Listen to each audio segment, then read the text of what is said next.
Aujourd'hui, je vous propose d'aller à la découverte d'un lieu assez extraordinaire, un lieu hors des sentiers battus. Nous sommes à Saint-Brice en Charente.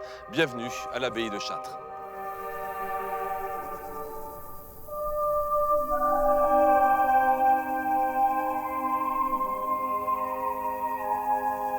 Guillaume de Jarnac, bonjour. Bonjour, Vous êtes Jérôme. le propriétaire des lieux. Ouais, un des Quand, propriétaires. quand on voit cette abbaye, qu'est-ce qu'elle nous raconte? Eh bien, elle nous raconte plein de choses.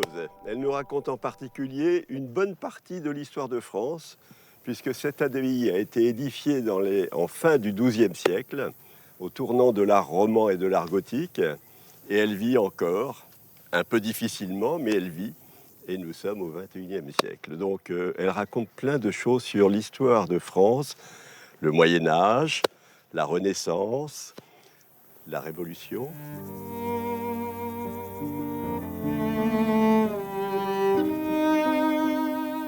Ce qui est assez surprenant quand on arrive ici, c'est de voir l'emplacement, la localisation de cette abbaye au milieu de nulle part presque.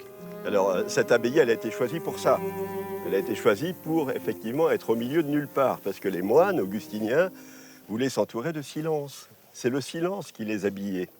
Donc, ils ont choisi un lieu à l'écart de toute habitation. D'ailleurs, il n'y a aucune habitation à moins de 500 mètres. Et voilà, donc les moines vivaient dans le silence.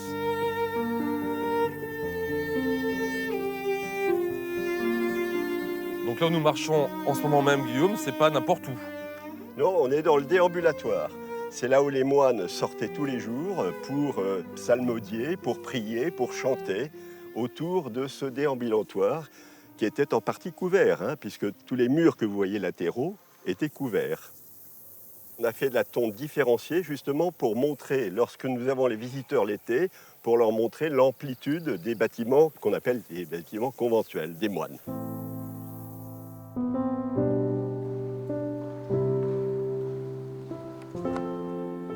Nous sommes désormais dans le cœur de l'abbaye, une abbaye qui recèle de nombreux secrets, en tout cas de nombreux trésors.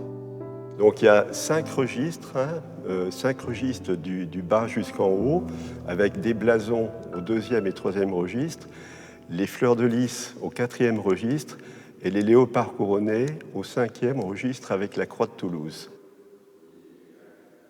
Elles ont été dégagées en 2022 et à ce moment-là, on a commencé à prendre conscience de l'importance de ces peintures murales, notamment au niveau historique. Et elles nous ont enseigné beaucoup sur l'histoire de Châtres. Il y a une trace particulière. Pendant les guerres de religion qui ont été assez ardues ici, il y a eu effectivement un coup de mousquet qui a été donné sur la tête de la Vierge, que vous voyez ici. Donc on peut imaginer que c'est un tir protestant. On peut imaginer, mais j'adore les protestants.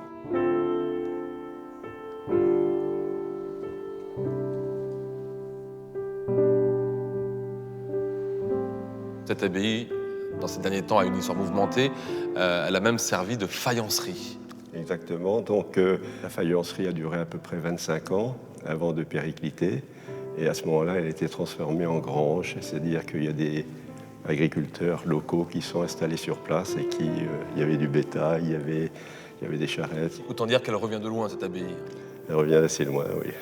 Et on peut la visiter 40 jours par an, tout l'été. Merci beaucoup, Guillaume. Voilà, merci Jérôme.